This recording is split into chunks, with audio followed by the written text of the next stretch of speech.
Bueno, la idea de hoy, ¿se acuerdan? Entonces, este tema es el primer tema del próximo parcial. Sí, lo vemos hoy, pero no entra para el parcial del sábado. La idea de hoy vamos a empezar con todo lo que es adaptativa. ¿Sí?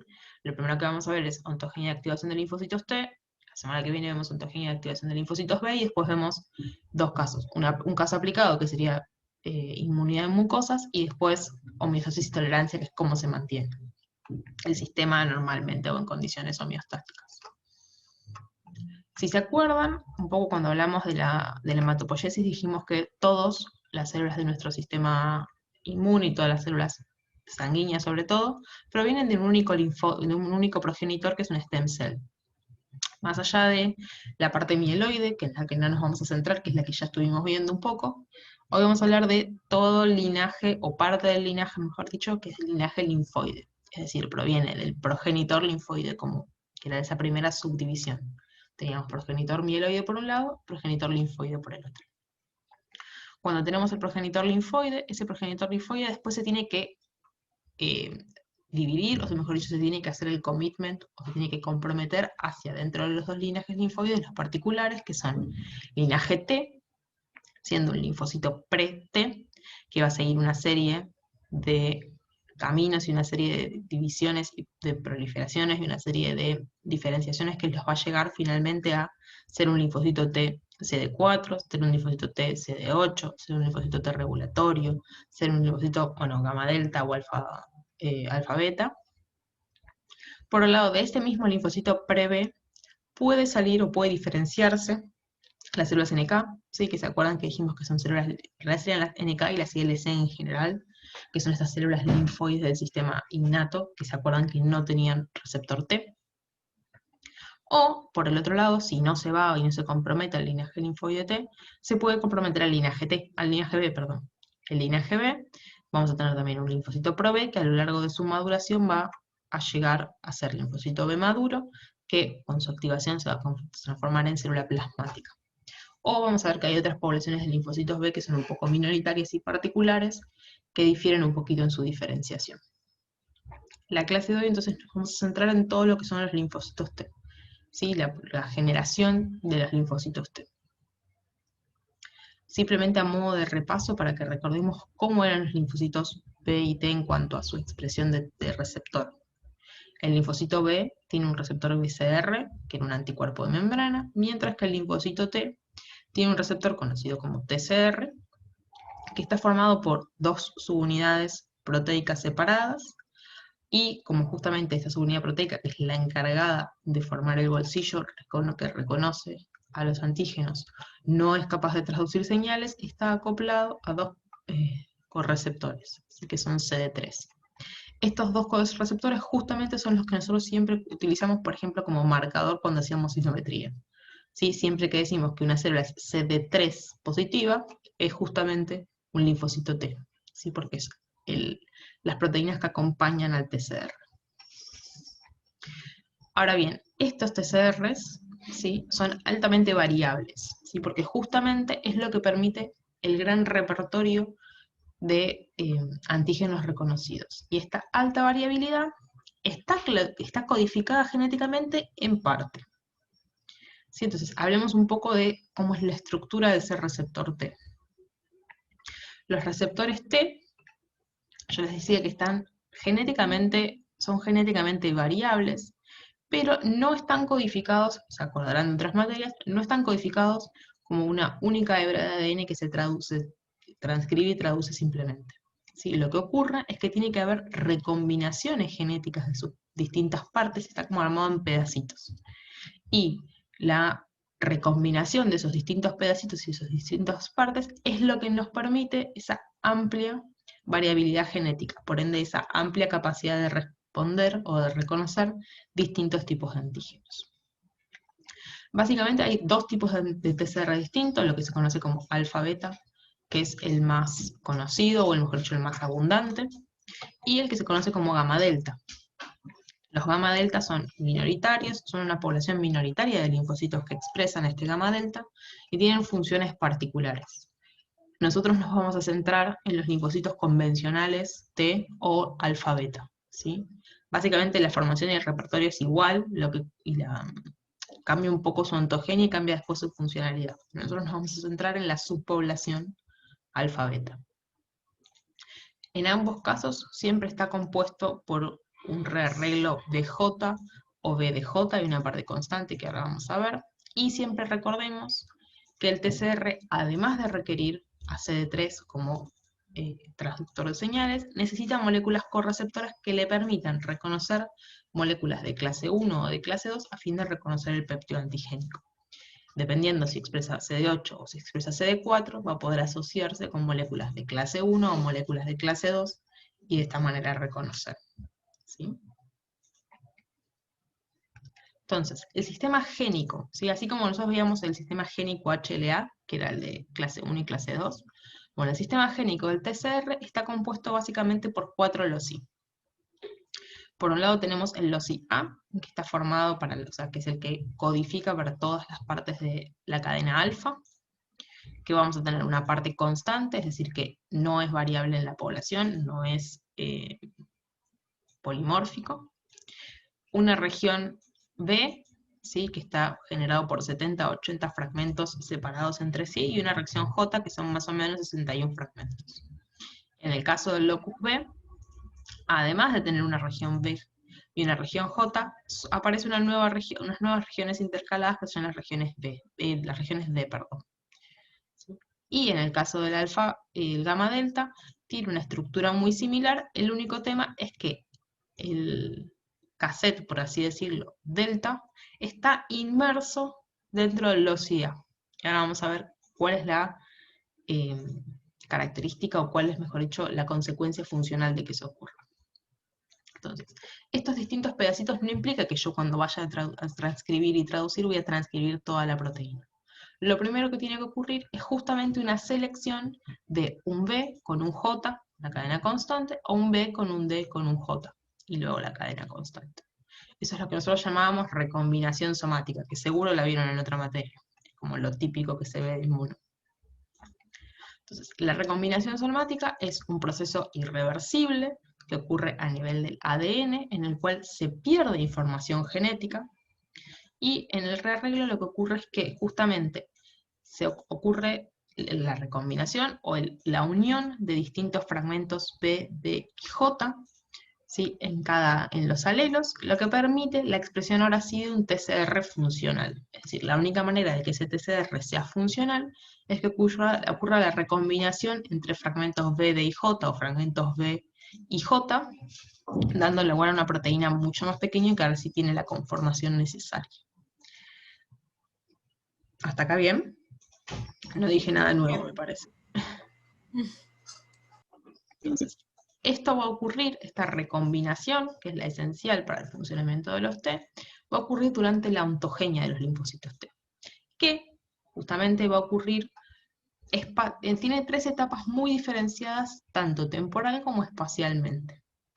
La primera parte, que es la formación desde el precursor de médula ósea y mejor dicho, desde célula madre, y la diferenciación hacia los distintos precursores, es decir, hacia un precursor B o hacia un precursor T, ocurre inicialmente en médula ósea. Ocurre por un lado dentro de la vida intrauterina, y por otro lado, a lo largo de toda nuestra vida como adultos, siempre ocurre en médula ósea, es decir, siempre tenemos en médula ósea formación de progenitores linfoides. Una vez que eso ocurre, esos precursores salen de médula ósea y van a ir hacia el timo. ¿Sí? Los linfocitos T, la ontogenia principalmente de los linfocitos T, ocurre en el timo, y que son esas estructuras particulares que básicamente tienen función de órgano linfático primario. Incluso dentro del mismo timo vamos a ver que hay localizaciones especiales en las cuales la ontogenia va ocurriendo en distintos compartimentos dentro del timo, sobre todo en la diferencia entre corteza y médula tímica. ¿Sí?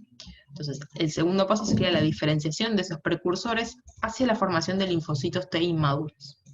Y luego, finalmente, va a ocurrir la selección de esos linfocitos T inmaduros. Vamos a ver en qué consiste esa selección. Pero una vez que ya estén seleccionados y que sean maduros y correctamente maduros, capaces de reconocer, recién ahí van a salir a periferia para ser activados en órganos linfáticos secundarios. Vamos a ver que ya a periferia salen con, en algunos casos, ya salen con un patrón determinado de funcionalidad o de migración.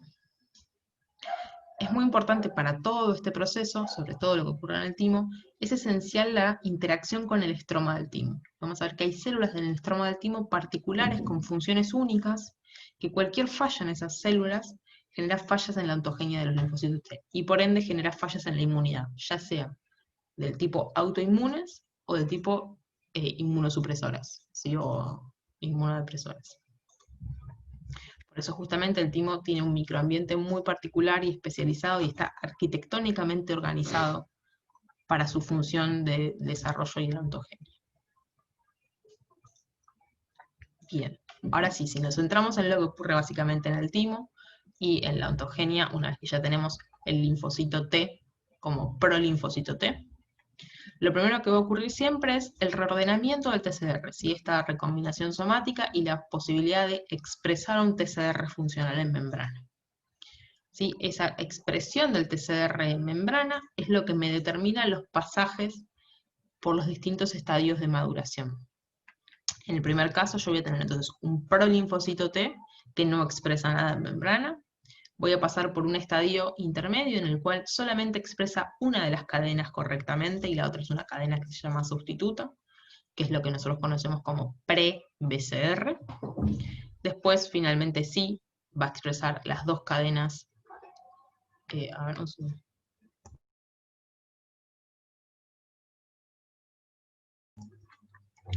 Las dos cadenas del TCR correctamente rearregladas, ahí ya tenemos un linfocito T.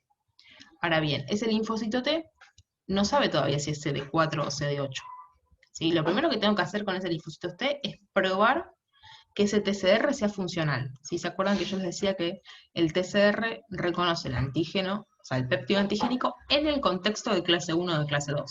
Por ende, necesito que se reconozca también clase 1 y clase 2 propio, es decir, de la propia persona. ¿Sí? Ese contexto yo le tengo que enseñar a los timocitos a reconocer. En ese momento, pues, lo que se conoce como doble positivos, los linfocitos expresan tanto CD4 como CD8 en membrana. Y lo que van a hacer es aprender y ver si reconocen o no algún péptido antigénico en el contexto propio. Si no reconocen, van a morir. Y si sí reconocen, van a seguir de largo. Una vez que siguen de largo, básicamente lo que van a hacer es definir si son CD4 o CD8, ¿sí? Y una vez que ya deciden si son CD4 o CD8, se prueba que no sean autorreactivos, ¿sí? Es decir, que se prueba que no generen autoinmunidad. Después de que ocurrió todo ese pasaje y todo ese proceso y todos esos checkpoints que ahora vamos a ver, y no se murió en ningún checkpoint, recién ahí puede salir como el linfocito B maduro, el linfocito T maduro, perdón, ¿sí? Salir a periferia. En algunos casos vamos a ver que ya sale perfilado un estilo particular. ¿Cómo venimos? Bien. Genial. Bien, bien. Entonces, de nuevo, acá tenemos ahora sí para los linfocitos T los distintos estadios y cómo los diferenciamos. Tenemos el estadio del progenitor stem cell, que se acuerdan que es el único estadio que es realmente una célula madre, porque puede dar cualquier cosa, ¿sí? Y acá todavía estamos en médula ósea. ¿Qué es lo que a nosotros nos importa? Por un lado nos importa el sitio anatómico, ¿sí? Lo que yo les decía, estamos todavía en médula ósea. Por otro lado, lo que más nos va a importar a nosotros es básicamente el tipo de TCR que expresa o no expresa, o cómo está el gen que codifica para el TCR, ¿sí? Básicamente, en este caso, nosotros obviamente no vamos a tener la expresión del TCR porque todavía no ocurre ningún tipo de recombinación, por lo tanto, el ADN va a estar en estado germinal, ¿sí? O sin recombinar. Este stem cell entonces va a salir de médula ósea, va a llegar al timo. Una vez que esté en el timo se va a organizar y se va a acomodar en una región particular y va a empezar la recombinación de sus genes, ¿sí? ¿Qué es lo que arranca recombinando? Arranca recombinando la cadena beta, ¿sí? Para que pueda ocurrir eso tienen que empezar a activarse las enzimas RAN, ¿sí? Que son las recombinases, que ahora vamos a ver cómo trabajaban. Empieza a recombinar, entonces cuando arranca la recombinación, lo que ocurre es que arrancan las recombinaciones en paralelo, ¿sí? Acá arranca tanto la recombinación de los dos genes de las cadenas beta. ¿Se acuerdan que nosotros tenemos un alelo materno y un alelo paterno? Cualquiera de esos dos genes que genere, o sea, cualquiera de las dos cadenas beta que genere finalmente algún rearreglo exitoso, se va a expresar, se va a transcribir, se va a traducir y va a ir a membrana junto con una cadena alfa sustituta. ¿Sí? La cadena alfa sustituta lo que tiene es que es ubicua para todos y que es la misma, ¿sí? No es polimórfica. Esa expresión, ese complejo, mejor dicho, cadena beta rearreglada, cadena alfa, es lo que se conoce como pre-T, ¿sí? Receptor pre-T. Cuando ese pre-TCR se expresa en membrana, ese linfocito pasa a estar de un estadio pro a pre. ¿Sí? Esa expresión en membrana lo que hace es señalizar adentro del linfocito, genera señales de sobrevida y genera señales de proliferación. ¿Sí? Entonces, ocurre una ronda de proliferación en la cual todos los linfocitos hijos de esa célula que rearregló va a tener ya rearreglada su cadena beta. ¿Sí? Va a favorecer que ya tengan como parte del trabajo hecho.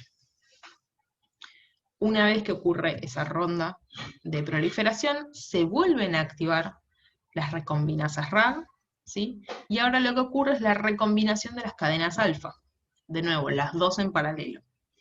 La primera que se rearregla, las RAG se desactivan, y la expresión ahora sí en membrana, tanto de la cadena alfa como de la cadena beta rearreglada, genera o induce la expresión de tanto CD4 como CD8. ¿Sí? Entonces, en ese momento, lo que empieza a ocurrir es que ese linfocito ya tiene su TCR armado, correctamente armado, y en estadio final ya no se va a modificar. Lo que va a ocurrir es que va a ser un linfocito tanto CD8 como CD4 positivos. Y ahí van a empezar las rondas de selección, tanto selección positiva como selección negativa. Una vez que se selecciona correctamente, pasamos a estar en el estadio de linfocitos simple positivo, que ya va a ser o TCR, CD8 o TCR con CD4. ¿Sí? Esos linfocitos simple positivos van a terminar de madurar, van a pasar por selección negativa, y ahora sí, una vez que pasan por la selección negativa, maduran finalmente y salen a periferia. ¿Sí? ¿Se entendió? No Sí. estoy diciendo nada nuevo, ¿no?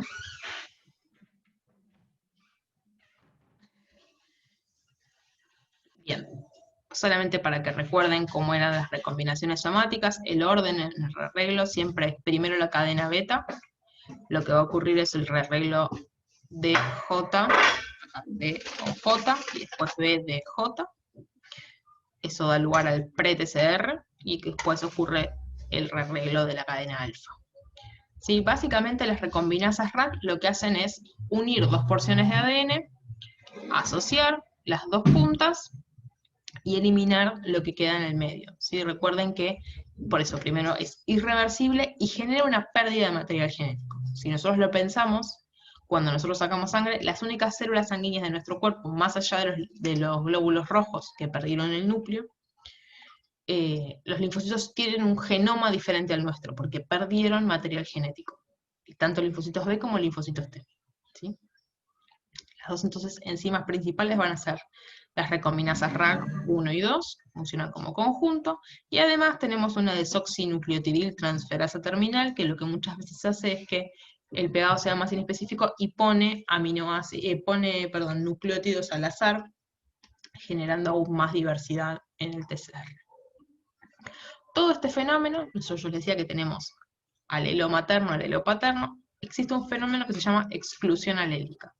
Es decir, que solamente, si bien yo tengo los dos alelos que pueden ser genéticamente diferentes, únicamente en el mismo linfocito se expresa un solo alelo. Es decir, o se expresa el alelo materno o se expresa el alelo paterno. ¿Sí? ¿Qué es lo que determina eso? Básicamente, ¿cuál fue el primero en rearreglarse? ¿Sí? Si se rearregló el alelo materno exitosamente, se inhibe el rearreglo del alelo paterno. ¿Sí? Por eso solamente puedo expresar uno de los alelos a la vez. Esto se lo dejo más que nada para que lo recuerden después si quieren, si en algún momento les interesa cómo funcionan las recombinasas. Lo más importante es esto, que hay una enzima que lo que hace es a veces utilizar o colocar nucleótidos aleatorios al azar, ¿sí? Sin molde, lo cual aumenta el repertorio de los linfocitos, ¿sí? Aumenta el repertorio de los TCRs. Bien, entonces, estos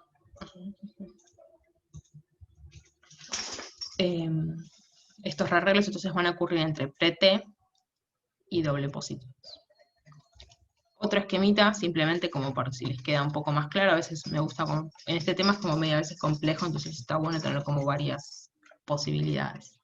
Lo más importante entonces es cadena beta, en qué momento se reordena, cadena alfa, y la expresión en TCR. Como podemos ver, el primer rearreglo ocurre, estos son estadios. Doble negativo, no me importa que se acuerden si es doble negativo 1, 2 o 3, eso es como muy específico.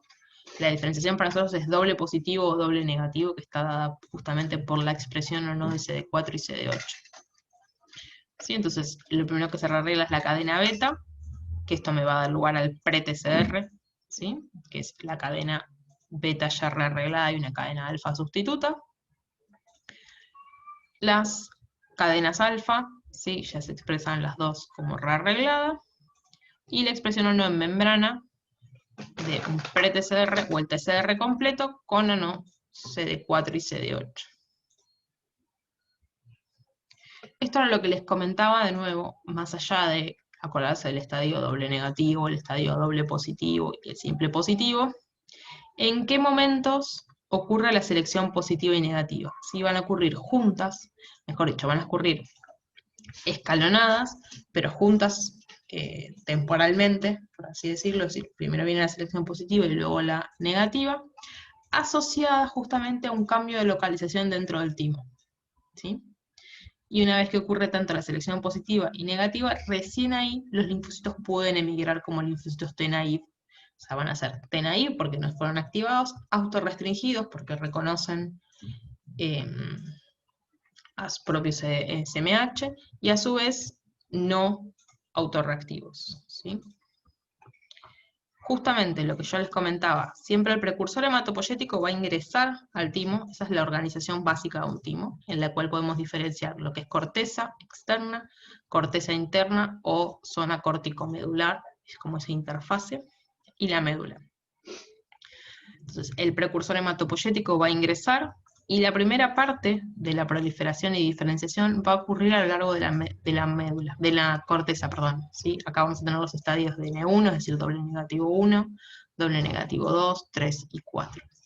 Recién cuando está en doble negativo 4 puede ingresar a lo que pasará a doble positivo, y va a interaccionar ahora con estas células especiales del timo, que son las células del estroma tímico, corticales, ¿sí? Vamos a tener dos tipos de células del estroma, las corticales y las medulares. Las dos tienen funcionalidades distintas y tienen características diferentes, ¿sí? Que hacen a su funcionalidad. Lo primero que va a ocurrir entonces es que va a interaccionar con una célula epitelial cortical, y esta señal es la que le va a presentar los antígenos para la selección positiva. Si ocurre la interacción, porque el linfocito es capaz de reconocer lo que le está presentando, ya sea en CD4 o en CD8, esta interacción va a dar señales de sobrevida, ¿sí? Por ende, este linfocito, que ya es doble positivo, va a perder CD4 o perder CD8 y seguir de largo. Si no ocurre esta interacción, ocurre lo que se llama muerte por abandono, que es que el linfocito está programado para morirse en determinado tiempo, a menos que la célula cortical le dé señales de sobrevida o le dé señales de rescate. Entonces, si no ocurre esa interacción, el linfocito simplemente muere por apoptosis. Aquellos linfocitos que no mueran por apoptosis y que puedan seguir su diferenciación, van a moverse y van a pasar a la médula, ¿sí? En la médula van a volver a interaccionar con células del estroma, pero en este caso del estroma medular, que lo que va a hacer es, en caso de que haya reconocimiento, es decir, que le está en las células del epitelio medular lo que hacen es presentar péptidos propios. Por ende, si un linfocito las reconoce, o sea, reconoce lo que les está mostrando, implica que es autorreactivo, ¿sí?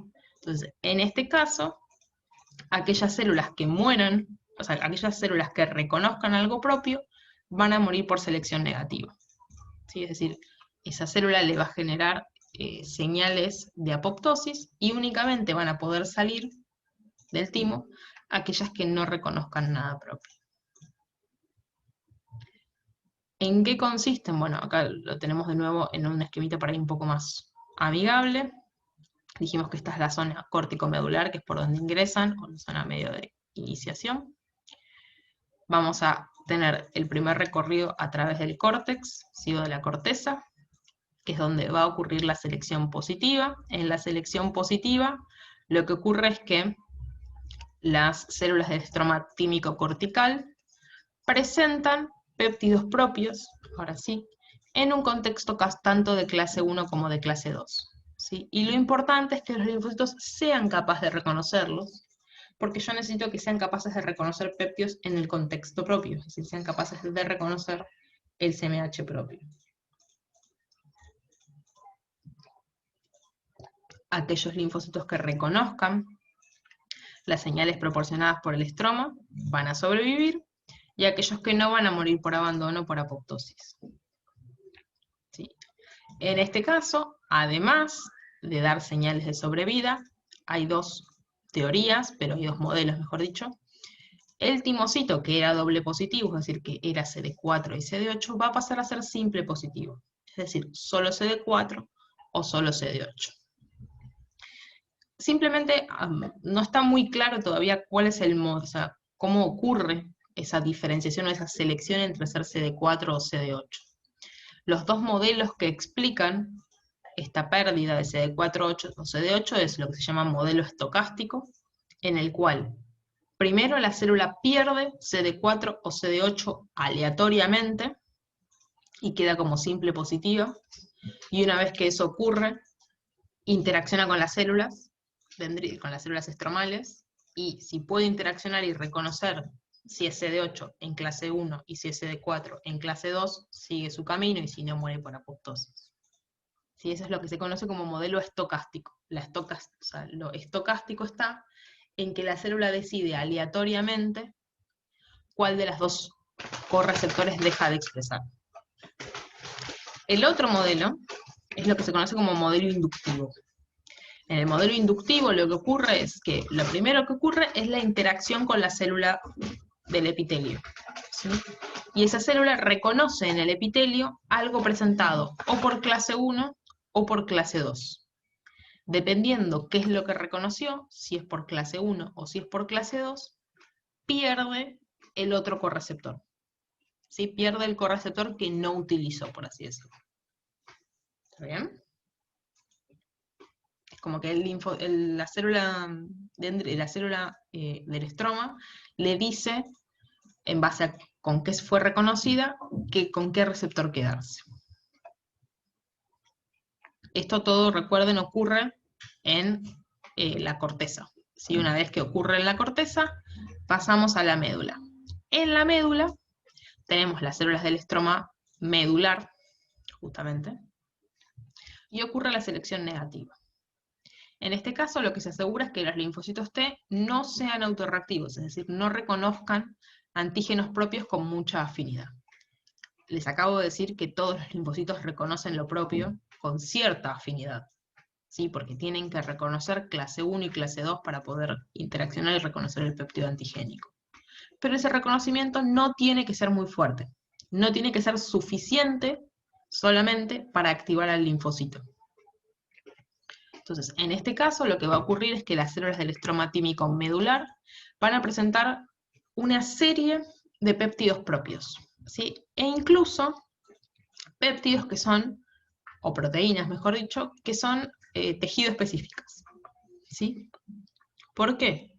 Porque las células del epitelio medular tienen un factor de transcripción particular, que se llama factor aire, de autoimmune regulator, que tiene la capacidad de expresar antígenos tejido específicos, como puede ser insulina, o sea, el péptido de la insulina, hormona tiroidea, algunos receptores específicos que están solamente en algunos tejidos específicos, ¿sí? Entonces, lo que va a hacer es presentar gran variedad de péptidos, todos péptidos propios.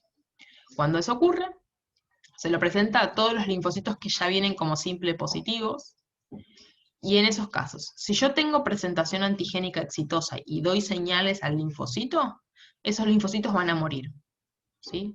Por selección negativa, los linfocitos que reconozcan los péptidos propios van a morir por apoptosis. Aquellos que no los reconozcan, aquellos que no interaccionen con las células del estroma tímico, van a poder salir ya como linfocitos maduros, autorrestrictos y no autorreactivos. ¿Sí? ¿Sí? Sí. Genial. Bueno, hay una parte, yo les decía que yo sé que todas mis células tienen cierto reconocimiento por lo propio. Son capaces de reconocer o CM1, CMH1 o CMH2. ¿Por qué? Porque sobrevivieron a la primera selección. Entonces, yo en realidad lo que podría pensar es que voy a generar células con TCRs con un gran gradiente de afinidad. Sí, voy a tener células que son nada afines, que no reconocen ni siquiera el CMH propio, y moléculas que son completamente afines, que reconocen péptido propio y CMH propio. ¿Sí? Que es esta partecita. De todos los CD4 que yo voy a generar, todos los linfocitos CD4 que yo genero, voy a tener algunos que tienen tan poquita afinidad que directamente van a morir durante la selección positiva. ¿Sí? Es decir, no llegan al umbral de reconocimiento necesario para obtener las señales de sobrevida. Esas son las que van a lo que llamamos las que mueren por abandono. En el otro extremo, vamos a tener linfocitos TCD4 que son tan autorreactivos que van a morir durante la selección negativa, porque van a reconocer a las células del epitelio tímico medular y esas señales van a generar su apoptosis. En ese abanico que me queda entre no ser lo suficientemente reactivo como, o sea, mejor dicho, reconocer lo suficiente para no morirme por abandono y no reconocer lo suficiente para no morirme por selección negativa, vamos a generar como dos subpoblaciones. Por un lado, la subpoblación que tiene tirando a muy poca afinidad, como la mínima necesaria para no morir por abandono, que es la que nosotros llamamos como linfocitos T efectores, que van a salir como linfocitos TCD4 naive y después se van a activar en periferia.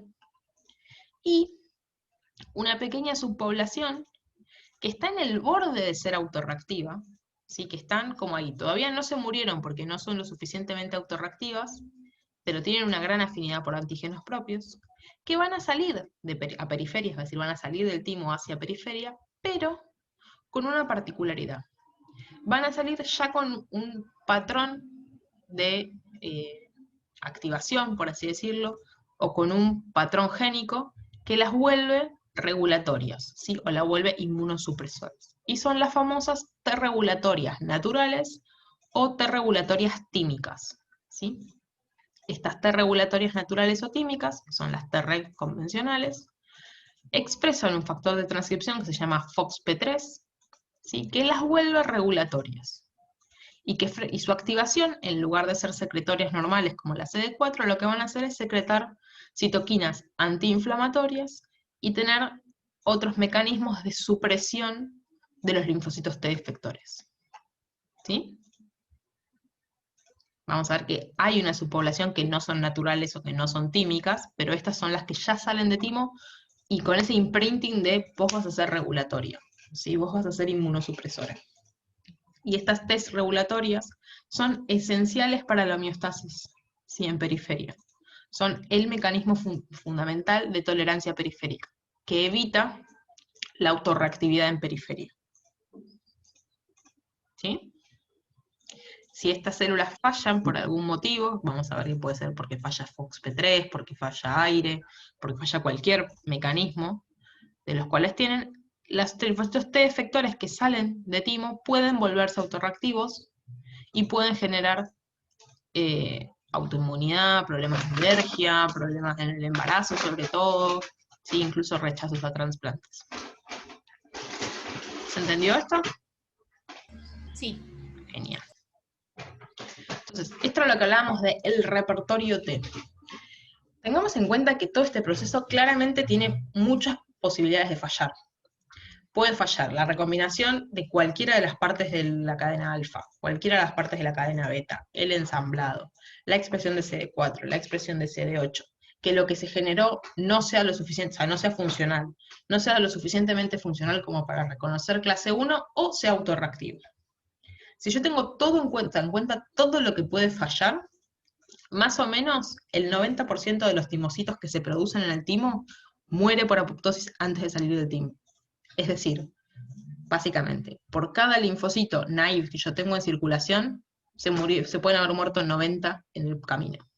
¿Sí? Es un proceso que claramente no es muy rendidor desde el punto de vista energético. Yo tengo que generar muchísimas células para tener un poquito de células funcionales.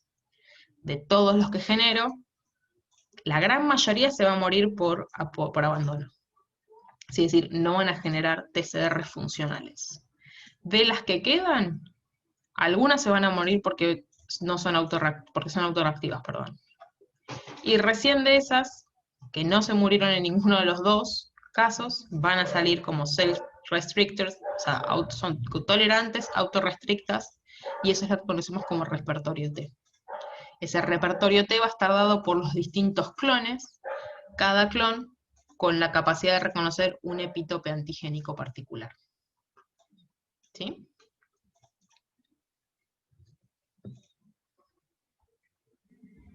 ¿Bien? Sí, sí, bien. Sí, sí. Genial. Bueno, entonces, ya vimos cómo se generan los linfos. Tanto los linfos CD4 como los CD8 tienen exactamente la misma ontogenia, simplemente se dividen, entonces, en el estadio de doble positivos hacia un linaje o hacia el otro. Ahora vamos a ver cómo se activan. Si bien la forma de activarse es muy similar, vamos a ver que hay algunas diferencias poquitas entre la activación de los CD4 y de los CD8. Veamos primero CD4. Básicamente va a constar de 5 etapas principales: el reconocimiento del antígeno, la activación por sí en sí misma, la expansión clonal, la diferenciación hacia los perfiles efectores, en el caso de la CD4, y las funciones efectoras. ¿Sí? Los primeros 4 estadios, es decir, desde el reconocimiento del antígeno hasta la diferenciación a los perfiles efectores, va a ocurrir dentro de los órganos linfáticos secundarios, y ya el linfocito T activo y diferenciado va a salir a periferia y va a llegar hacia el sitio efector, donde va a cumplir sus funciones efectoras. Durante las 2 primeras etapas, es decir, durante el reconocimiento del antígeno y la activación, es esencial la interacción con las células dendríticas. ¿Sí? Justamente ese es el estadio particular en el que las células dendríticas van a cumplir su función principal, que va a ser presentar los antígenos y activar a los linfocitos T, ¿sí? E imprimirles el perfil diferencial. El proceso de activación, como les decía, es muy parecido entre CD4 y CD8, básicamente es igual. Obviamente lo que más va a diferenciarse es en el perfil efector. ¿Sí? Los CD4 van a ser un perfil secretorio, principalmente, en el cual van a activar por secreción las células B y las células TCD8, mientras que las células T ya son efectoras directamente por citotoxicidad, si no van a secretar citoquinas como función principal, sino que es ejercer citotoxicidad sobre células infectadas. Como veníamos charlando a lo largo de las clases, los linfocitos T tienen un patrón único de migración, ¿sí? Son los únicos que están todo el tiempo recirculando. Básicamente lo que van a hacer es pasar llegar a los órganos linfáticos secundarios, por ejemplo los ganglios o el vaso, a través de las vénulas del endotelio alto, ¿sí? Se acuerdan que como tienen CCR7 es capaz de reconocer junto con como tienen CD62L y tienen CCR7, son capaces de no solo llegar a ganglios, sino atravesar las vénulas del endotelio alto y ubicarse en los folículos secundarios, en los órganos linfáticos secundarios. En caso de que se activen en ese órgano linfático secundario, va a seguir todo el proceso de activación. En caso de que no encuentren a su antígeno, pueden salir por vía eferente, linfática, ¿sí? Y la vía eferente linfática tiene la capacidad, si se acuerdan, que todos los que son las vías linfáticas conducen hacia el ducto torácico, y el ducto torácico lo que hace es volcar ese contenido al corazón, por ende vuelve en la circulación sanguínea. ¿Sí? Entonces, los linfocitos T y B, ya sea activados o naïve, siempre van a llegar a los tejidos por circulación sanguínea. En el caso de los órganos linfáticos secundarios pueden salir vía linfática, pero siempre llegan por circulación sanguínea, y la conexión entre circulación linfática y sanguínea está a partir del ducto torácico. ¿Sí? Simplemente a modo de repaso, dijimos que vamos a decir que la activación de los linfocitos T ocurre en lo que se llama zona paracortical del ganglio linfático, también llamada zona T. ¿Sí? ¿Se acuerdan que nosotros veíamos el dibujito de los órganos linfáticos? Decíamos que teníamos el seno subcapsular, o la cápsula que envuelve el ganglio linfático en su completo, la corteza, la médula, y los linfocitos T están en la zona de la corteza, en lo que llamamos zona T. Esta zona T va a estar siempre irrigada por capilares de vénulas de endotelio alto. En esta zona, van a llegar los linfocitos T vírgenes por vía arterial, y las células dendríticas con las que van a interaccionar por vía aferente linfática. ¿Sí? Teníamos las dos circulaciones y todo ocurre en la zona T. Vamos a ver que una subpoblación particular de linfocitos T van a estar no solo acá, en la zona T, sino como entrando en contacto con lo que son las zonas B, que es donde se ubican obviamente los linfocitos B. Llegan de la misma manera, solo que en lugar de quedarse en la zona paracortical, forman estos centros germinales o estos ganglios, estos nódulos primarios. Entonces, justamente, la estructura que tiene el ganglio, como vimos, es esencial para su funcionalidad. ¿Sí? Nosotros no teníamos estos ganglios, como les decías, bolsitas sueltas donde tengo una mezcla de células, sino que tiene una estructura particular que le da el sostén y le da las características necesarias para que ocurran sus funciones. En la zona paracortical, ¿se acuerdan que teníamos una serie de conductos que llamábamos conductos reticulares fibroblásticos? En esos conductos reticulares fibroblásticos, en la membrana de esas células, ¿sí? Las células forman los conductos, en las membranas de esas células lo que vamos a tener son inmovilizadas CCL19 y CCL21, que son las dos quemoquinas típicas de ganglio. Entonces, esto lo que permite es que los linfocitos T rueden a lo largo de estos canales. Tanto los linfocitos T por un lado, como las células dendríticas por otros, permitiendo que entre ellas se encuentren y ocurran las interacciones. ¿Sí? Entonces, ocurrían a modo de carreteras, por así decirlo, por donde pasan las células y va a favorecer el encuentro. ¿Estamos bien? Las otras características las vamos a ver un poquito más adelante, sobre todo cuando veamos B. Por otro lado, entonces, la activación de los linfocitos T, habíamos hablado que requiere de 3 señales. La primera señal siempre va a ser justamente el reconocimiento del antígeno, presentado por una molécula de SMH por la célula dendrítica. ¿Sí? Ya se hace, en este caso es CD4, entonces va a ser una molécula de clase 2. Esto es lo que ocurre y lo que se genera es la primera señal. Esa primera señal tiene que estar acompañada, sí o sí, de la presentación de moléculas coestimulatorias, CD80, CD86. ¿Se acuerdan que las células dendríticas, cuando maduraban, una de las características que tenían era que aumentaban su expresión de moléculas de clase 1 y clase 2, y aumentaban la expresión de señales coestimulatorias? ¿Sí? Siempre necesito la señal 1 y la señal 2. Si la señal 2 no ocurre, porque esa célula estaba inmadura, por ejemplo, este linfocito, en lugar de activarse, va a llegar a se va a poner enérgico. Es decir, va a perder su funcionalidad y va a perder su capacidad de responder. ¿Estamos bien? Entonces, siempre tiene que ocurrir señal 1 y señal 2. Si no ocurren las dos señales, ese linfocito nunca se va a activar. Además de la señal 1, que es la presentación del antígeno. Además de la señal 2, que son las moléculas coestimulatorias, las células dendríticas les secretan una serie de citoquinas, que son las citoquinas que llamamos instructivas. Que lo que les decía es, como la dendrítica ya decodificó el tipo de antígeno o el tipo de microorganismo que ingresó, le va a dar las señales requeridas para ir a mucosa en caso de que tenga que ir a mucosa, ir a piel en caso de que tenga que ir a piel, o si necesito un CD un CD4, TH1, TH2, TH17, ¿sí? Los distintos perfiles.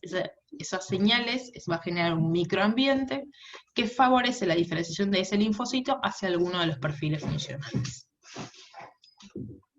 Nuevamente, entonces, la primera señal, lo que va a ocurrir es que normalmente las células dendríticas lo que hacen es interaccionar brevemente con todos los linfocitos, ¿sí? Interaccionan simplemente por unión con, entre el CD4 y la clase 1, y si no hay afinidad, esa unión es transitoria, es muy corta. Simplemente es como que el linfocito toca y dice, ah, no, no lo reconozco, y se va. Y así va haciendo con un montón de células. Hasta que sí encuentre una célula que le está presentando un antígeno que es reconocido, ¿sí? Un antígeno que es cognato para su TCR. Cuando eso ocurre, el reconocimiento del antígeno cambia la expresión ¿se acuerdan del FA1, que es una integrina? Esa integrina lo que hace normalmente es interaccionar con moléculas, con ICAM, que es CD54, las células dendríticas. Esta integrina, ¿se acuerdan que hay cosas que cambian su afinidad por el ligando? Entonces, la activación, o sea, el reconocimiento por parte del TCR, cambia la afinidad de la integrina y genera que esta unión a la célula CPA, o a la presentadora de antígeno, sea estable. Entonces, esa unión va a durar más en el tiempo. ¿Sí? Eso se conoce, esta unión, por estas moléculas, o sea, por clase 2, TCR y LFA1 o CAM1, es lo que se conoce como sinapsis inmunitaria. Las dos células se unen, se reconocen y se genera una unión mucho más estable. Esa unión más estable permite que ocurra la señal 2. ¿Sí?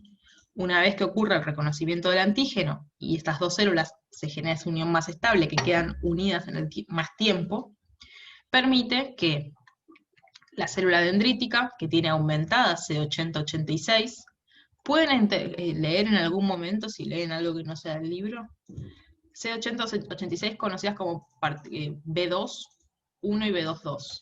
¿Sí? Es la misma nomenclatura, es una nomenclatura vieja. No sé por qué se sigue usando en algunos lados. Nosotros es CD80-86.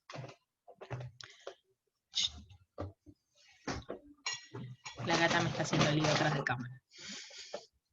Para variar. Entonces, una vez que ocurre el reconocimiento antigénico, que es la primera señal, las moléculas de CD80-86 en la célula presentadora de antígeno va a ser reconocida por las moléculas de CD28, ¿sí? En el linfocito T. Y va a generar la segunda señal hacia el linfocito T.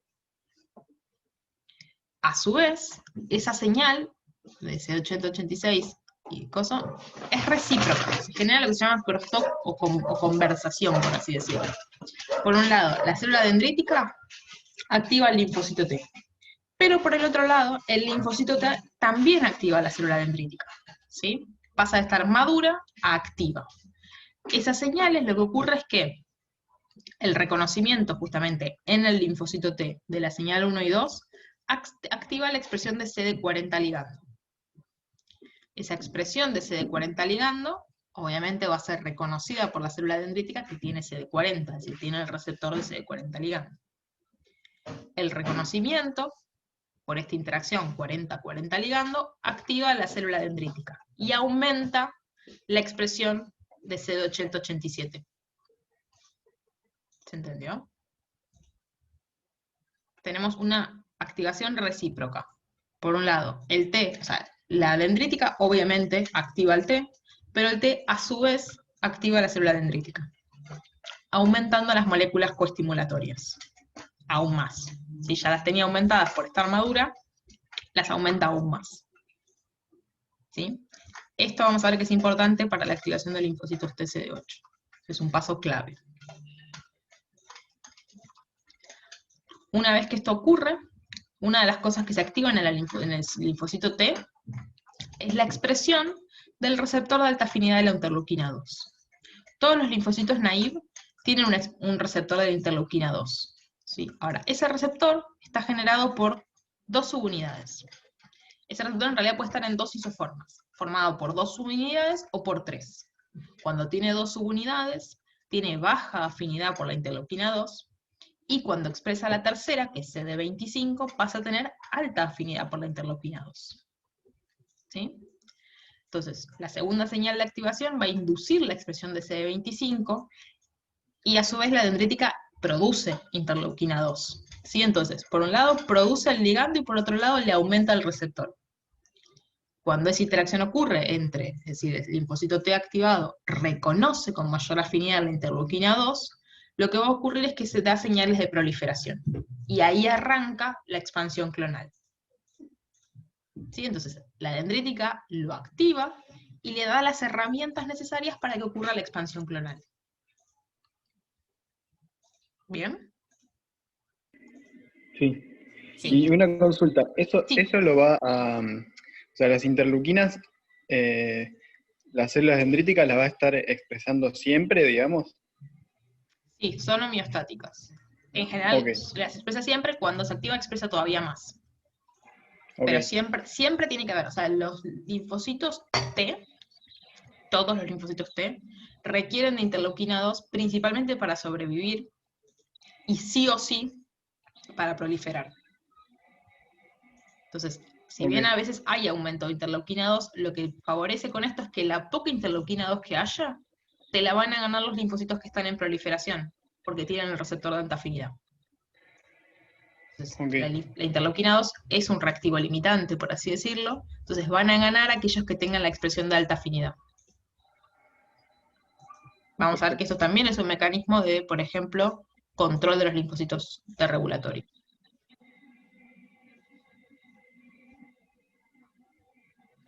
Bien. Hasta acá entonces, ¿bien? Bien. Y después, la segunda señal ya la tenemos. La tercera señal, junto con la interleuquina 2, lo que va a hacer es disparar la diferenciación, ¿sí? Y disparar la expansión clonal. Entonces vamos a tener de un linfocito T naive, señal 1, señal 2, señal 3, que van a ser todas las citoquinas. La interleuquina 2 va a disparar la proliferación y las otras interleuquinas que pueda secretar en ese microambiente la célula dendrítica, va a disparar a los distintos perfiles. ¿Sí? ¿Por qué les decía que esta activación recíproca de las células CD4 era necesaria? Vamos a ver que los linfocitos TCD8 tienen la activación exactamente igual, solo que los tenores de CD80-86 que necesitan para activarse son mayores. Entonces, únicamente van a poder activarse por células dendríticas que ya activaron los linfocitos CD4. ¿Se entiende? Necesitan células dendríticas que hayan pasado por esa interacción con un linfocito CD4 para aumentar sus tenores de CD80-86 y de esa manera poder activar a los linfocitos CD8. Vamos a ver que está todo hiperregulado, justamente porque es como muy peligroso que se te activen las células porque sí. Los linfocitos TCD4 son medio la clave de los linfocitos, ¿sí? ¿Por qué? Porque están metidos en todos los perfiles, ¿sí? Si yo tengo una célula dendrítica, yo necesito que esa célula dendrítica va a activar, por un lado, a linfocitos T helper, CD4, ¿sí? Helper son los CD4. Esos CD4 van a, por un lado, influir sobre los linfocitos B, es decir, van a influir sobre la respuesta humoral, porque van a secretar citoquinas que permiten su activación y que además van a relacionar o van a regular, por así decirlo, el switch de isotipo a los distintos isotipos. ¿Sí? Entonces, regulan la inmunidad humoral. Por otro lado, las T-helper, yo les dije que necesito que me activen a las dendríticas para que esa dendrítica sea capaz de activar un CD8. Entonces, también regulan la activación de la CD8 de manera indirecta. Y a su vez, secretan citoquinas que regulan de manera directa a la CD8. Regulan de manera directa la expresión de citoquinas, regula la capacidad de esas células citotóxicas. ¿Sí? Entonces, las células T-helper son helper, obviamente, pero son esenciales. ¿Sí? Y son como medio, junto con las dendríticas, son la base de la inmunidad adaptativa. ¿sí? No es que simplemente están ahí y expresan citoquinas y nada más, ¿sí? Son medio lo central en la inmunidad y en la regulación de la inmunidad. Dentro de los perfiles estudiados de la CD4, que yo justamente les decía que estaban generados por el microambiente producido por las citoquinas, o lo que nosotros llamamos señal 3, históricamente se hablaba de dos perfiles. Perfil TH1, que era el perfil proinflamatorio, y TH2, que era el perfil antiinflamatorio. Y estaba como bastante bien regulado que el TH1 inhibía al TH2, el TH2 al TH1 y así sucesivamente. Obviamente esto ya se sabe que no es así, que no hay únicamente dos perfiles, sino sería extremadamente sencilla la inmunología, y claramente no lo es, sino que tenemos una diversidad de perfiles, algunos más aceptados que otros, algunos todavía en el estadio, pongámosle que es un perfil, pero no lo sabemos, ¿sí? Que está determinado básicamente siempre por una serie de citoquinas inductoras, es decir, que la presencia de esas citoquinas van a diferenciar a ese perfil, la presencia de algún factor de transcripción clave, que si recordamos lo que vimos en las ILC, en general se comparte ese factor de transcripción entre las ILC parecidas, ¿sí? Entre las que tienen como la contraparte innata adaptativa, suelen, ¿cómo se llama? Suelen compartir el mismo factor de transcripción clave. Y por otro lado, la citoquina propia de ese perfil, ¿sí? Esto no quiere decir que únicamente hagan eso, ni que únicamente se genere un perfil. Es decir, yo activo un linfocito, va a proliferar, ¿sí? Va a ocurrir la expansión clonal. Ese pool expandido, cada célula se va a diferenciar a un perfil. No necesariamente todas las células que se diferenciaron del mismo linfocito se van a diferenciar hacia el mismo perfil. Es decir, yo puedo tener un clon dividido si en algunas de esas poblaciones, o sea, de ese clon, algunas células son TH1, otras son TH17. ¿Sí? Si bien en general esta señal 3 promueve la diferenciación más hacia un perfil, no quiere decir que no se genere ninguna célula del otro perfil. ¿Sí? No es absoluto, no es a todo o nada. No es que tengo solo TH1 y no tengo nada de los demás. Tengo en general TH1 acompañado un poco de TH17 y un poco de gel perfolicular. Pero predomina TH1, ¿se entiende? Sí, o sea que esté esa señal no significa que va a haber otras cosas también, no va a haber solamente esa diferenciación, digamos. Claro, tal cual. Okay. Porque yo además, si mido, después puedo tener, por ejemplo, si tengo TH1 y gel perfolicular, tengo interferón y tengo interleuquina 21, solo que por ahí tengo muchísimo más interferón que interleuquina 4, por ejemplo. De hecho, hoy en día cuando se trabajan con estas cosas, por lo general uno no muestra cuantificación de interferón solo. Lo relativizás a la expresión de interleuquina 4. Entonces te digo, bueno, tengo más TH1 que TH2. Mucho más TH1 que TH2. ¿Sí? Pero no te puedo decir que solo tengo TH1. Porque en general la biología nada es a todo o nada. Muy pocas cosas funcionan así. ¿Bien? Entonces, esto es lo que nosotros vamos a llamar señal 3. ¿Sí? ¿Qué es lo que me interesa a mí? Que se acuerden, igual lo van a tener porque es el libro abierto, pero lo que sí más me interesa es reconocer bajo qué circunstancias se activa predominantemente un perfil, ¿sí? Y cuáles son las citoquinas de ese perfil, porque qué es lo que genera ese perfil. ¿Sí? Por ejemplo, si yo les digo bacteria extracelular, lo primero que le tienen que tomar es TH17. ¿Sí? Porque las bacterias extracelulares, más que nada, tienen TH17. ¿Por qué? Porque se reclutan neutrófilos, que es lo que vamos a ver ahora. Entonces, veamos un poquito los distintos perfiles. TH1 es principalmente importante frente a microorganismos intravesiculares y virus. ¿Sí? Se va a inducir por la presencia de interleuquina 12 e interferón gamma. ¿Sí? Su factor de transcripción, no importa, es TIBET. Y va a producir a su vez, si bien se induce por interferón gamma, a su vez produce interferón gamma. ¿Sí? Es como que aumenta la expresión de interferón gamma. Y si se acuerdan, el interferón gamma era el principal activador de macrófagos hacia un M1, hacia un M inflamatorio, activaba las células NK y activa células CD8. Por ende, todo esto me permite eliminar a las células infectadas. ¿Sí? Sobre todo, o sea, y en los macrófagos aumentar la activación intravesicular. ¿Sí? Entonces, todo esto es esencial para microorganismos intravesiculares o virus. TH2 es importante para parásitos, ¿sí? La función beneficiosa es para parásitos. Se activa principalmente por interleuquina 4 y secreta una serie de cosas que todas van a activar van a funcionar en su conjunto.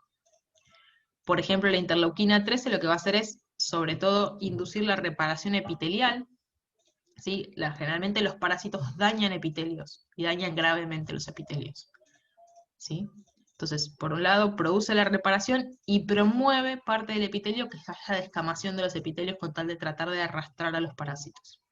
Lo mismo que la secreción de moco. La hipersecreción de moco lo que generalmente trata es eso, de arrastrar a los parásitos hacia el exterior. Además, junto entre la interleuquina 4 y la 13, lo que van a tratar de hacer es activar a los macrófagos M2, entre otras cosas para que traten de reparar todo ese tejido. ¿Sí? En el caso de esto, también la interleuquina 4 lo que hace es favorecer, o sea, claramente la interleuquina 4 es como la B de esto. Lo que hace es promover el cambio de isotipo de los linfocitos B hacia IgE. ¿Sí? Dejémoslo un segundo acá y ahora vamos a ver por qué es tan importante esto. ¿Se acuerdan que la IgE es uno de los anticuerpos principales para parásitos porque tratan de generar la degranulación hacia el exterior de los eosinófilos sí, sobre todo los eosinófilos. A su vez, la interleuquina 5 promueve la infiltración de eosinófilos, recluta eosinófilos, ¿sí? Que son los encargados de eliminar, el encargado de la innata de eliminar a los parásitos. Y secreta la interleuquina 9, que además infiltra mastocitos, ¿sí? Que genera el reclutamiento de mastocitos. ¿Por qué es importante esto? El isotipo IgE. Porque si bien la función esencial de los TH2 obviamente es la eliminación de parásitos, su desregulación es la que está asociada a problemas alérgicos. ¿Sí? Y la alergia está mediada, en su gran mayoría, por anticuerpos IgE. ¿Sí? Entonces, esta es la parte beneficiosa, ¿sí? De por qué se desarrolló como sistema el perfil TH2. La parte perjudicial es que su reacción exacerbada, por ejemplo, frente a antígenos inocuos, genera los procesos alérgicos y en muchos casos genera asma. Por un lado, porque la interleuquina 4 promueve justamente el switch a isotipo E, genera eosinofilia, genera mastocitosis, todo esto genera edema, ¿sí? Y la liberación de anafilotoxinas, estimula mucho la producción de moco, y justamente interleuquina 4 y 13, por la activación de linfocitos M2, que su idea es reparar los tejidos, cuando está hiperactivado, lo que ocurre es una remodelación de las vías aéreas. ¿Sí? Por ejemplo, se genera fibrosis y se generan daños que terminan cerrando la luz de las vías aéreas. ¿Sí? Entonces, todo lo que inicialmente es beneficioso en presencia de un parásito, en presencia de antígenos inocuos, se vuelve perjudicial.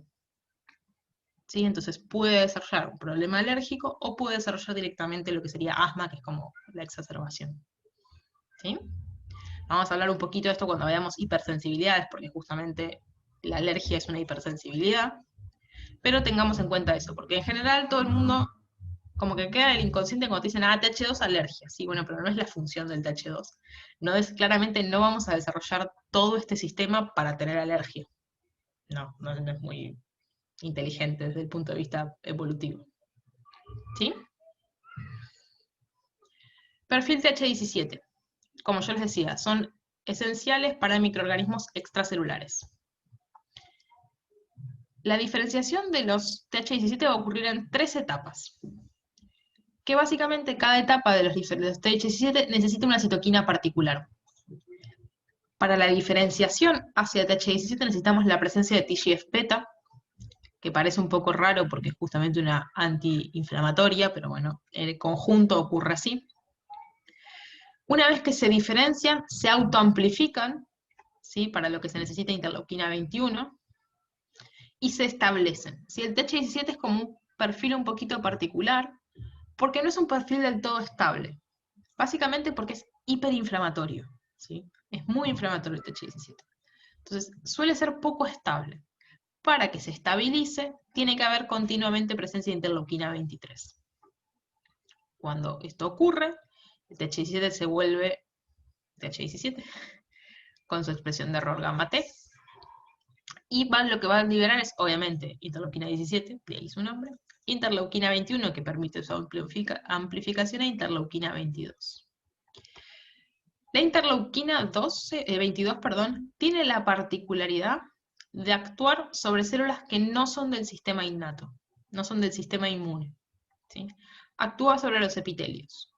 Y básicamente va a aumentar la estimulación de péptidos microbianos, moco, citoquinas inflamatorias, quemoquinas y metaloproteasas.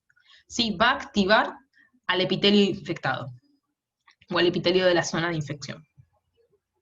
A su vez, las interleuquinas 17 va a activar neutrófilos, macrófagos y dendríticos, pero principalmente va a activar neutrófilos, ¿sí? Que son las encargadas de llegar al tejido y fagocitar.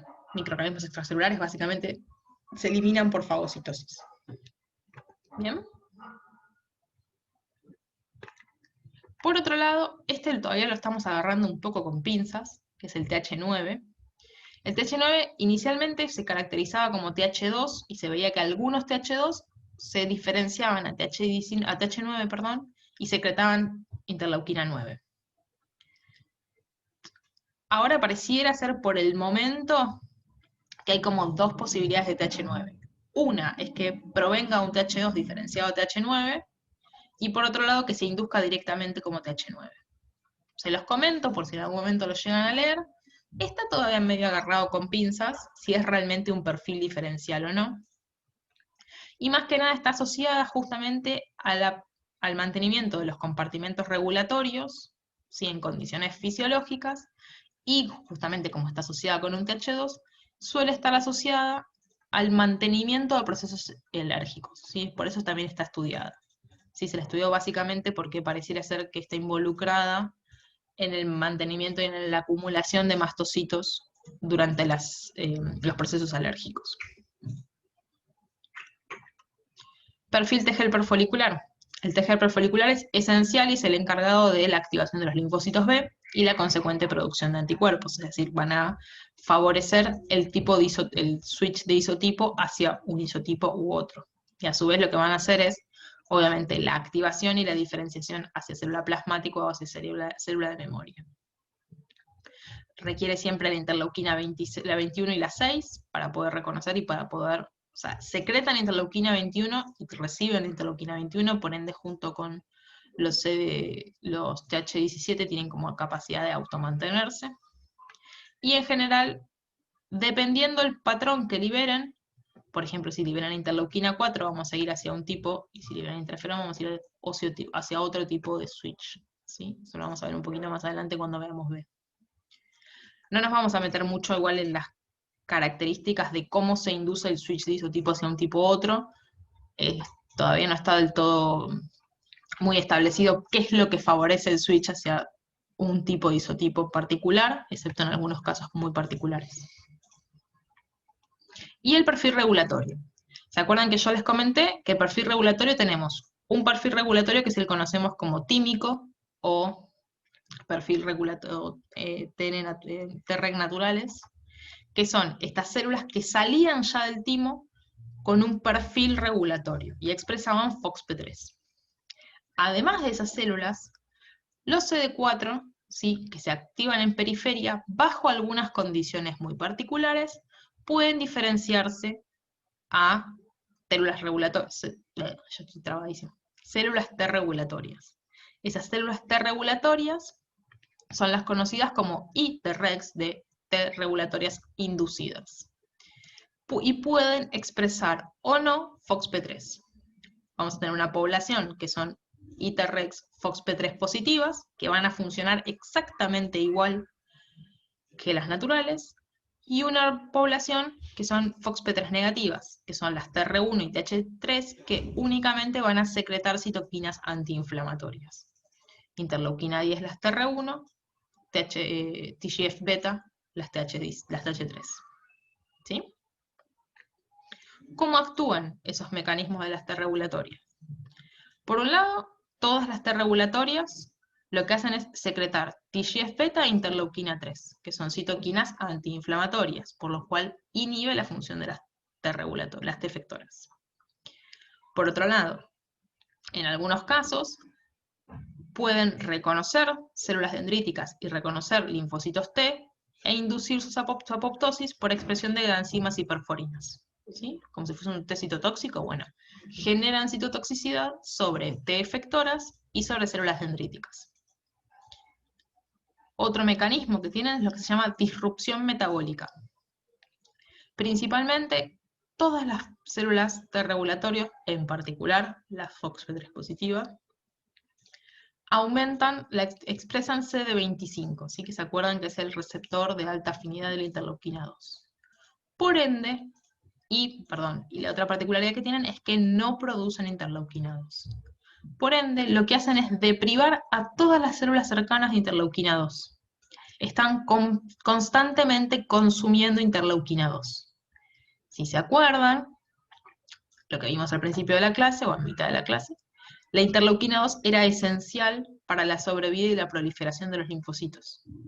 Por ende, la ausencia de interleuquina 2, porque está siendo consumida por los T regulatorios, genera la muerte de los linfocitos efectores, ¿sí? Genera la apoptosis de linfocitos efectores por deprivación de interleuquina 2. ¿Sí? Y, a su vez, actúa inhibiendo células dendríticas. Por un lado, porque expresa receptores inhibitorios para la dendrítica. Secuestra, o sea, expresa CTLA4, que es como la contraparte de CD28, y lo que hace es secuestrar CD80 y 86, ¿sí? Evitando que esa célula dendrítica pueda activar nuevos linfocitos. A su vez, además, genera la expresión en la célula dendrítica de una enzima que se llama IDO, indolaminaminasa, que lo que hace es generar especies del triptofano, o sea, por un lado depriva del triptofano y además genera especies o metabolitos del triptofano que son nocivos, tanto para las T efectoras como para las células dendríticas. ¿Sí? Entonces, elimina células dendríticas y efectoras. ¿Sí? A su vez, además, expresa un receptor que es el CD39 y 73, que genera otros metabolitos de la adenosina, que también inhiben a las T. En conjunto, todo esto ven que tiene un gran abanico de mecanismos, todos asociados a inhibir o células dendríticas o efectores. Y esto ocurre tanto en órganos linfáticos secundarios como en tejido periférico. ¿Sí? Entonces, las T regulatorias lo que están haciendo es todo el tiempo poniendo un freno, mayor o menor, dependiendo de su nivel de activación, pero poniendo un freno sobre el sistema inmune. Se los dejo a modo de repasito. Entonces, básicamente esto también se los dejo a modo de repaso. Es el gran repertorio fenotípico que tiene la CD4, con sus citoquinas inductoras, sus factores de transcripción, sus citoquinas efectoras y en qué momento se activa cada una. ¿Sí? Sí. Además de todo esto, como si fuese poco, además tenemos que sumarle del perfil funcional, que sería eso, tenemos que sumarle el patrón de moléculas de adhesión que presenta. ¿Sí? ¿Por qué? Todo bien con estos, pero estos los tengo en órganos linfáticos secundarios. Yo necesito que vayan al sitio de infección. Excepto el folicular, que lo necesito en el ganglio, el 17, el 2 y el 1 lo necesito en el sitio donde están los bichos. Necesito que vaya al sitio de infección. Para eso, la célula dendrítica, junto con las señales de inducción de perfil, le imprime un patrón particular de moléculas de adhesión y de receptores de citoquinas, que lo que van a hacer es dirigir su migración a tejidos. ¿Sí? Nosotros nos vamos a centrar básicamente en dos patrones que son a mucosas y a a piel, pero lo vamos a ver en la clase de mucosas, ¿sí? Ahora no se preocupen. Sí tengan en cuenta eso, que yo le tengo que imprimir un patrón de migración, ¿sí? Y que va a depender justamente de los distintos receptores de quimoquinas y de las distintas moléculas de acción que le va a permitir extravasar o no en un sitio. En general, lo que se vio es que la diferenciación hacia un perfil de un linfocito inhibe justamente la diferenciación a un perfil contrario. Es decir, si un linfocito se diferencia hacia TH1, tiene inhibida su diferenciación hacia TH2. ¿Sí? Justamente porque en general lo que ocurre es que los distintos factores de transcripción compiten entre sí. Y si expreso, o sea, la presión de un factor de transcripción me suele inhibir el factor de transcripción contrario. Sin embargo, y hasta hace un tiempo se creía que la diferenciación era terminal, es decir, un TH1 quedaba en TH1 para toda su vida. Sin embargo, se vio que bajo ciertas circunstancias muy particulares puede haber algunas subpoblaciones particulares que tengan plasticidad fenotípica. ¿Sí? Es decir, que se transformen de un perfil a otro.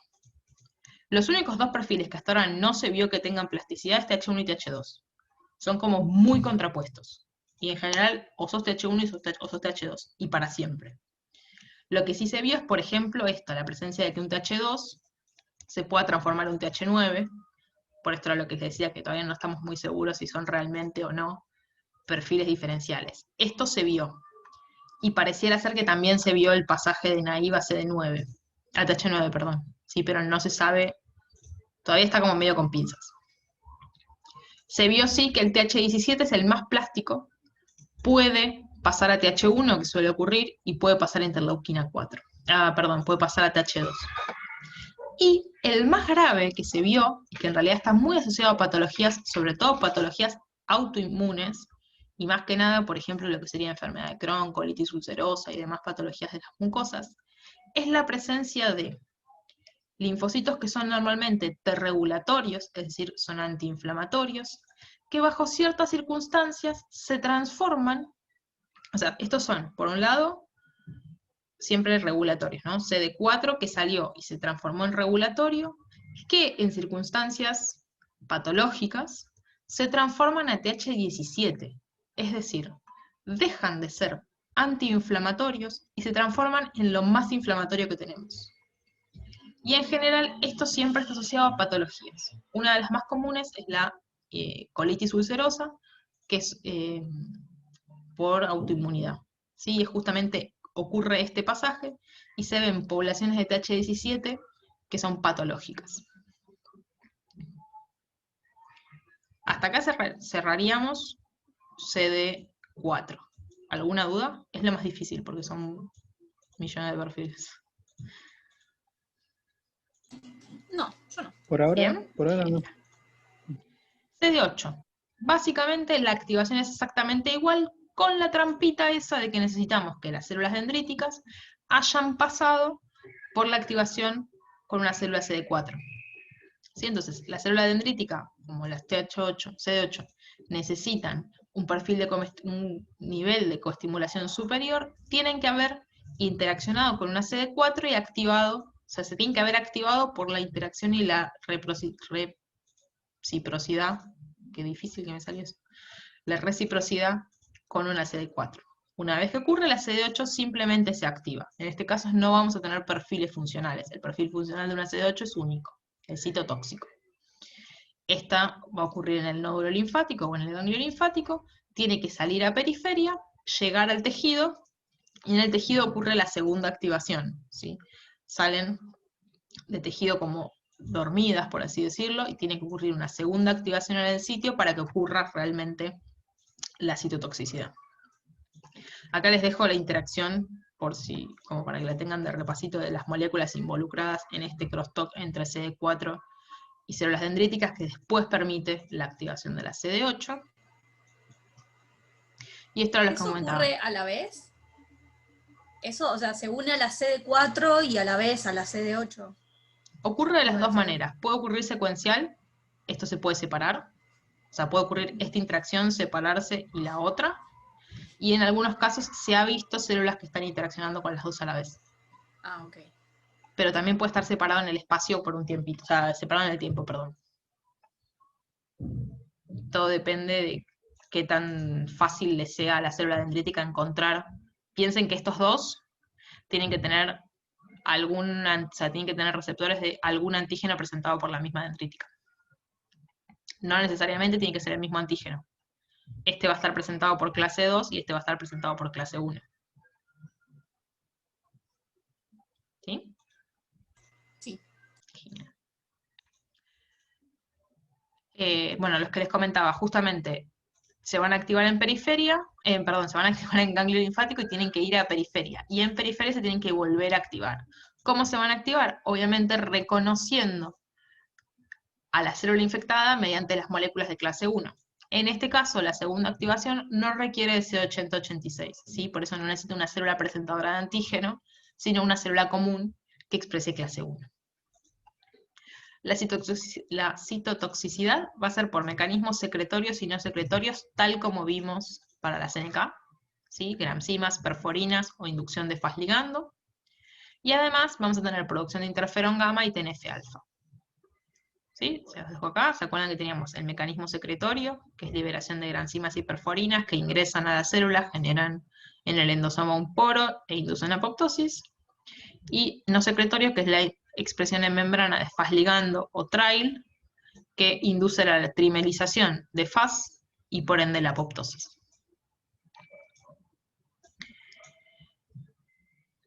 ¿Qué quise poner con esto? CD8.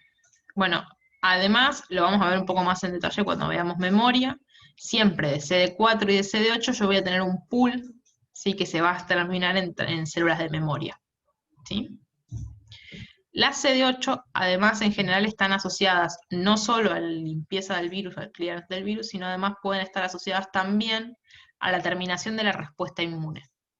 Cuando se limpia por fin, o se termina el virus y se acaba la infección, estas células CD8 generan citotoxicidad sobre otros linfocitos, generando justamente lo que se llama retracción clonal. Así como tenemos una expansión clonal frente a una infección, cuando esa infección finaliza, tenemos lo que se llama retracción clonal, eliminando el exceso de linfocitos.